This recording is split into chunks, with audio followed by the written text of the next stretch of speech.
Welcome back to my channel. তো কেমন আছো সবাই গাইস? আজকে কিন্তু সোনার পুরো দিনের রুটিনটা তোমাদের সাথে শেয়ার করব। তো অনেক হাসা খেলা আনন্দ সব কিছু কিন্তু তোমাদের সাথে শেয়ার করছি। তো পুরো ভিডিওটা জাস্ট তোমরা দেখতে থাকো। সকালে উঠে কিন্তু সোনা আমার আগে ঘুম থেকে উঠে আমাকে জাগিয়ে তোলে। আমি সোনাকে জাগাতে হয় না, সোনাই আমার গালে এইভাবে আদর দিয়ে দিয়ে আমাকে জাগিয়ে তোলে। তারপর আমি সোনাকে আদর দিয়ে জাগিয়ে তুলি। মানে হয়তো একটা দিন সোনা আমাকে তুলবে আর একটা দিন আমি সোনাকে তুলবো, সেটাই হয়। তো আমি কিন্তু আজকে সোনাকে তুলিনি, আজকে সোনা আমাকে তুলে নিয়েছে। তারপর আমরা কিন্তু এবার ঘুম থেকে উঠে আমরা কিন্তু যাবো একটুখানি উপরে হাঁটতে ছাদের মধ্যে, ঠিক আছে? তো সকালে উঠে দুজন মিলে আমার সোনা যে ঘুরতে যেতে কী ভালোবাসে তোমাদের কি বলবো গাইস, তোমাদের তো তোমরা সবাই জানোই সোনা ঘুরতে যেতে ভীষণ ভালোবাসে। তো সকাল সকাল আর কোথায় নিয়ে যাওয়া, ঠিক সকাল নয়, এখন ধরো 9টার মতো বেজে গেছে। আমি কিন্তু মানে আগে একবার উঠে না একবার ঘুমিয়েছে জানো, সকাল ধরো 7:30 নাগাদ বা 6টা নাগাদ এরকমই হবে।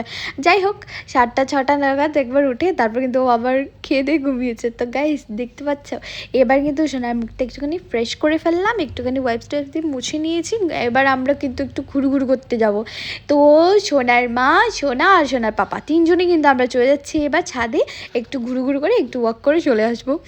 তো এই দেখো আমি না প্রথম বেরিয়ে আবার ঘরের ভিতরে চলে যাচ্ছিলাম, ওর দেখতে পাচ্ছ কী করছে, ও একদম রেগে গেছে, ও কান্না টান্না শুরু করে দিয়েছে। আমি যাবো বলেছি, তুমি আবার আমাকে ঘরে নিয়ে আসছো যে। সবটা সময় কিন্তু ও এমনটাই করে, মানে একবার তুমি বাইরে বেরিয়ে গেলে দরজা লাগাতে পারবে না, দরজার সামনে আসলেই ও কাঁদবে। আর আমরা কিন্তু এই মুমেন্টগুলো ভীষণ এনজয় করি, সোনার পাপাই বলো বা আমি দুজনে এই মুমেন্টগুলো কিন্তু খুব আনন্দ করি, খুব ভালো লাগে সোনা যেরকম যখন এরকম দুষ্টুমি করে। আমার মনে হয় যে মা হওয়াটা দুনিয়ার সব থেকে ভালো বেস্ট ফিলিং। তো গাইস এই জার্নিটার মধ্যে না অনেক বিশেষ একটা ভাব আছে। বলতো কি, এই জার্নিটার মধ্যে কিন্তু যখন আমরা এই জার্নিটার পথে চলি তখন অনেকটা চ্যালেঞ্জ আছে আর আমরা অনেকটা কিছু কিন্তু শিখতে পাই। তারপর গাইস এখন কিন্তু চলে আসছে শীতের দিন। এই শীতের দিন কিন্তু আমাদের মায়েদের জন্য আরেকটা বড় চ্যালেঞ্জ। এই শীতের দিনের মধ্যে কিন্তু আমাদের বাচ্চা আর বাচ্চাদের স্কিন দুটোকেই কিন্তু শীতের থেকে বাঁচিয়ে রাখতে হয়। আর এই শীতের দিনে কিন্তু স্কিন খুব বেশি ড্রাই হয়ে যায়, এই প্রবলেমটা কিন্তু আমাদের সবার হয়ে থাকে, আর বিশেষ করে বাচ্চাদের আরও বেশি করে। তো বাচ্চাদের ক্রিম লাগাবো না সর্ষের তেল, সেটা একটা বিশেষ বড় প্রশ্ন, কারণ বাচ্চাদের স্কিন কিন্তু খুবই সফট আর নরম তুলতুলে হয়ে থাকে। তো ওটার মধ্যে কিছু ইউজ করার আগে বা লাগিয়ে নেওয়ার আগে কিন্তু আমাদের খুব ভালো করে রিসার্চ করা আর ডক্টরের সাথে কনসাল্ট করা এটা খুব বেশি দরকার। তো আজকে আমি তোমাদের বলবো যে আমি দিব্যাকে ঠিক কোন বেবি কেয়ার প্রোডাক্টটা ইউজ করাই আর আমার আর দিব্যার দুজনের এই প্রোডাক্টটা এতটা পছন্দের কেন। তো চলো প্রথমেই তোমাদের বলছে যে আমি এখন কিন্তু দিব্যাকে মালিশ করতে চলেছি, ম্যাসাজ। তো সকালবেলা এই ম্যাসাজটা করা খুব বেশি দরকার শীতের দিনে বাচ্চাদের। তো আমি কিন্তু এখন ওকে ইউজ করাচ্ছি জনসন্স বেবি ম্যাসাজ অয়েল। এটা দিয়ে ম্যাসাজ করলে আমার দিব্যার মাসেলস আর বোনস দুটো কিন্তু খুব ভালোভাবে স্ট্রং থাকে, আর পুরোটা দিন দিব্যা যাতে আনন্দ আর খেলতে পারে তার জন্য একটা ভালো এনার্জিও পাবে। তারপর আমি দিব্যাকে অনেকটা সময় রেস্ট দেবো, খুব ভালো করে তেল মালিশ করার পর ধরো 10 মিনিটের জন্য বা 5 মিনিটের জন্য দিব্যাকে এইভাবে রেস্ট করতে একটুখানি বসতে দেবো। তারপর আমি ওকে স্নানে নিয়ে যাব। তো দিব্যাকে কিন্তু আজ আমি স্নান করাচ্ছি এখানটায় জনসন্স বেবি টপ টু টোয়ে দিয়ে। এটা কিন্তু অনেকটা মাইল্ড থাকে আর এটা শুধু বাচ্চাদের জন্য সেফ ইনগ্রিডিয়েন্টস দিয়ে তৈরি, যেমন ধরো কোকোনাট আর গ্লিসারিন দিয়ে। এটা দিয়ে স্নান করার পর দিব্যার কিন্তু শরীরটা পুরো ফ্রেশ হয়ে যায়, ড্রাই নয়। আর হ্যাঁ, জনসন্স বেবি টপ টু টোয় দিয়ে আমাদের দুটো কাজ হয়ে যায়, একটা আমি ওকে স্নানও করিয়ে দিতে পারি আর আরেকটা ওকে কিন্তু এটা দিয়ে আমি শ্যাম্পু করিয়ে দিতে পারি। তার জন্যই তো এটার নাম হচ্ছে Johnson's baby top two toy. আর আমি কিন্তু এই প্রোডাক্টটা দিব্যাকে ওর জন্মের পর থেকে ইউজ করাচ্ছি। তারপর কিন্তু চলে আসে ঘরে মহাভারতের সময়। বলো কেন বললাম, কারণ এই সময়টা আমাদের ঘরে যে গুরুজনেরা আছে সবাই কিন্তু বলেন যে সর্ষের তেলটা খুব বেশি দরকার।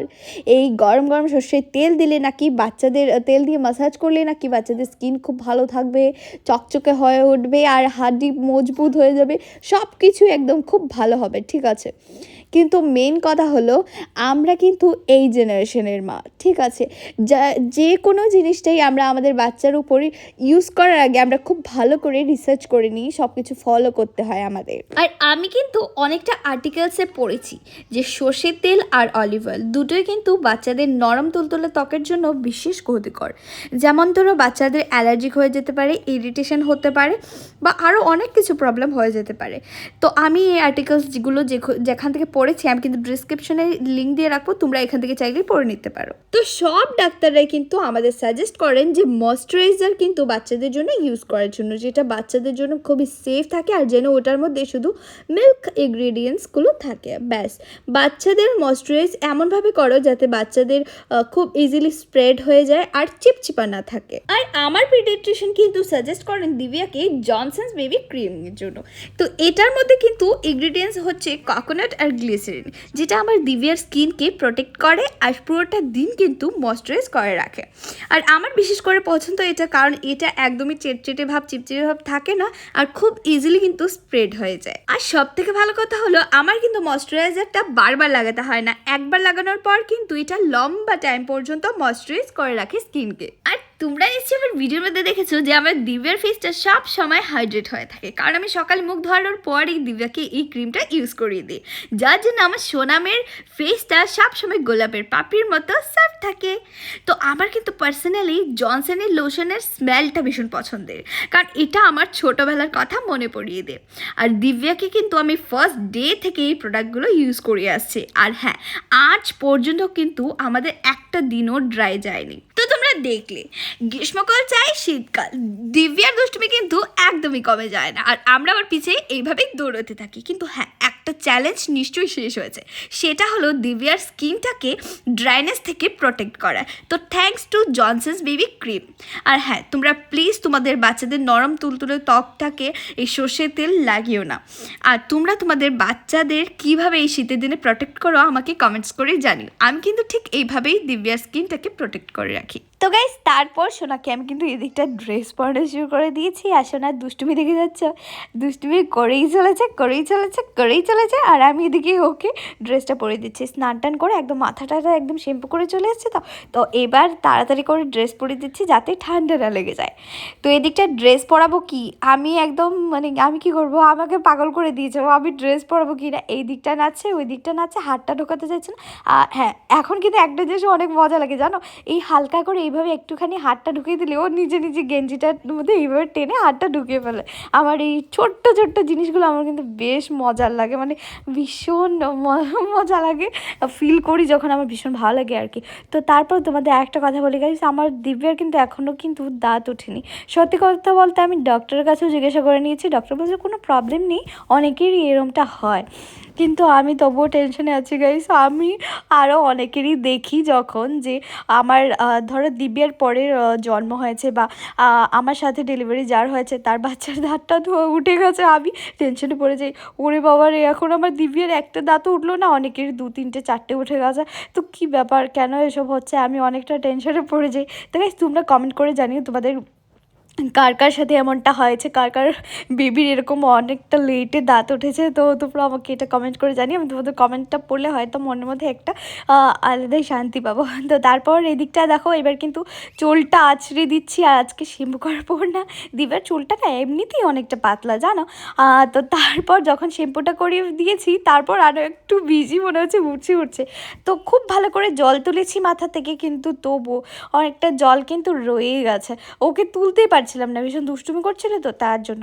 তো তারপর ওকে এইভাবে গলায় নেকটাই পরি একদম এই দিকটা এখানে এসে বসিয়ে দিয়েছি। ওয়ার্কারটার মধ্যে কিন্তু বসারও সিস্টেম আছে। তো তোমরা অনেকেই বলবে দিব্যাকে কি একদম দাঁড়া করে খাইয়ে দিচ্ছে, ও কি দাঁড়িয়ে আছে, না এমনটা না, ও বসতে পারবে, এই দেখতে পাচ্ছ ও লাইন দিয়ে একদম বসে পড়েছে। তো এবার কিন্তু দিব্যাকে একটুখানি আমি খাইয়ে দিচ্ছি। এবার দুপুরের খাবারটা আবার দিব্যার যখন ফিনিশ হবে তারপর কিন্তু আমি যাব রান্না করতে। তো এখন কিন্তু প্রায় দুপুর হয়ে গেছে, গেছে বলতে পারো, হ্যাঁ দুপুর হয়ে গেছে। আর এবারটাই কিন্তু দিব্যার ফিনিশ করলাম খাবার দাবার। আর তারপর কিন্তু আমি যখনই ও খাবার দাবার কমপ্লিট করার পর না, ও যখনই আমি মুখটা মুছতে যাই, ও কিন্তু ওয়াইপসটা আমার হাতে কেড়ে টেড়ে নিয়ে নে, ঠিক আছে। ভীষণ দুষ্টুমি করা স্টার্ট করে, ও ওয়াইপসেও নিজে নিজে মুখটুক মুছবে, ও হাতটুক মুছে নেবে, মানে নিজে সবটা করবে, আমাকে একদমই করতে দেবে না। হাত থেকে কীভাবে ওটা ছিনিয়ে নেবে সেটাই ও চিন্তা করে, সেটাই ও ভাবে। তো তারপর এই সাইডটা একটুখানি পড়েছিল, তো এটা দিয়ে ভালো করে পরিষ্কার করে নিলাম। আর এবার ও একদমই মানে রাজি হচ্ছিল না আমাকে ওয়েবসটা দেবে বলে, তো খুব চিৎকার করছিল। তার জন্য আরেকটা ওয়েবস ওকে বের করে হাতে দিয়েছি, নে এবার কি করবি বাবা আমি দেখি। ও নিয়ে দেখো দুটো হাত শুধু এই হাত থেকে ওই হাতে নিচ্ছে, আর এইভাবে কিছুই না, এমনি এমনি একটা ওয়েবস এমনিতে ওয়েস্ট করে দিল। তো যাই হোক, ও খেলা করছিল, আর আমার এই সময়টা মনে হচ্ছে যে না এসব নিয়ে রেখে আসি। এসে কিন্তু ভাবছি যে একটু সময়ও খেলাধুলা করে নিক, ওকে ঘুম পাড়ি গিয়ে তারপর রান্না করতে যাব। তো কিছুটা সবজি টবজি কেটে আসবো এই সময়টা, যতক্ষণ ও একটু সময় খেলবে, খাওয়ার পর তো আর ঘুমিয়ে পড়বে না তাড়াতাড়ি। তো যতক্ষণ ও খেলবে ততক্ষণ আমি একটু সবজি টবজি কেটে রাখবো। তো যখনই ও পুরোপুরি ঘুমিয়ে পড়বে তারপর কিন্তু রান্না করতে যাব। তো এদিকটা দেখো ওয়াইফস নিয়ে দুষ্টুমি হচ্ছে, আর আমি রান্নাঘরে চলে যাচ্ছি।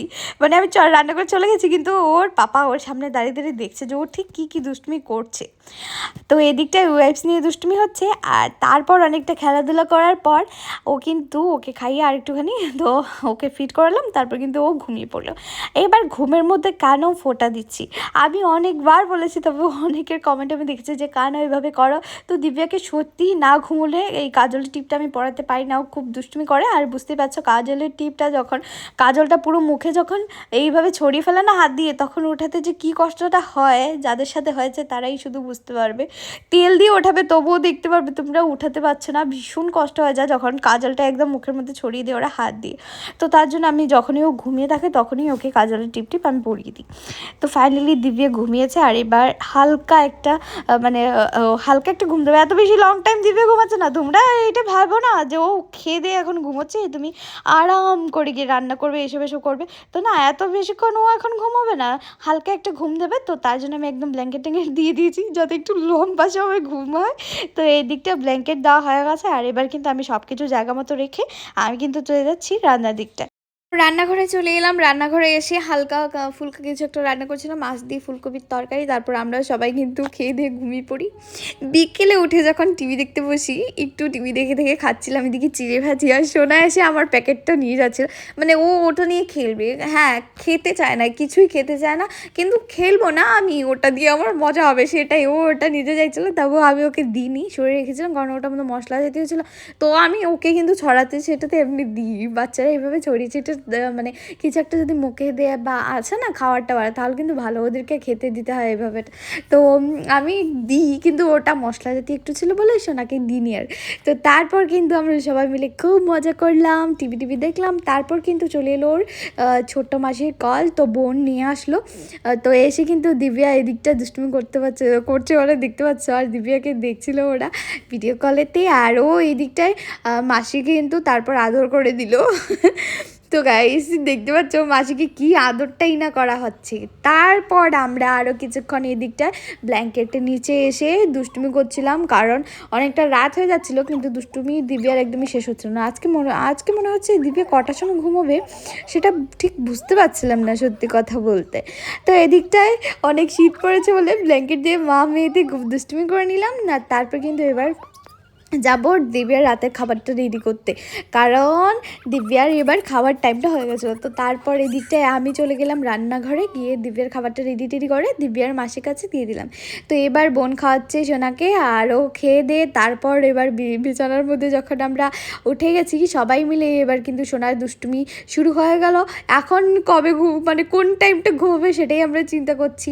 সারাদিন সব কিছু করে না বস, যখন তুমি রাতের বেলা ভাতটা খেয়ে নাও মনে হয় একটুখানি ঘুমিয়ে যাই, আর তখন এই দিব্যার এই লাফানো দুষ্টুমি সব কিছু স্টার্ট হয়ে যায়। তো এখন দিব্যাকে যে কোনোভাবে ঘুম পাড়াতে হবে। দেখতে পাচ্ছ ক্লিপটি, আমার অবস্থাটা জাস্ট তোমরা দেখতে পাচ্ছ, দেখেই বুঝে নাও কী হচ্ছে আমার সাথে।